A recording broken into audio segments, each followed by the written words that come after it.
വെള്ളം സ്വപ്നം കണ്ടാൽ അതിൻ്റെ വ്യാഖ്യാനം എന്ത് എന്ന് ചില ആളുകൾ ചോദിച്ചിട്ടുണ്ട്.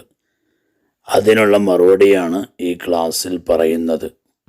സ്വപ്നവ്യാഖ്യാനങ്ങൾ വിവരിക്കുന്ന ഗ്രന്ഥങ്ങളിൽ കാണാൻ സാധിക്കും. ഒരാൾ ശുദ്ധജലം കുടിക്കുന്നതായാണ് സ്വപ്നം കണ്ടത് എങ്കിൽ ശത്രുവിൽ നിന്ന് മോചനം ലഭിക്കും എന്നാണ് അതിൻ്റെ അർത്ഥം. വീട്ടിൽ ശുദ്ധജലം ഉള്ളതായാണ് സ്വപ്നം കണ്ടത് എങ്കിൽ അത് സാമ്പത്തിക മുന്നേറ്റം ഉണ്ടാവും എന്നതിനെയാണ് സൂചിപ്പിക്കുന്നത്.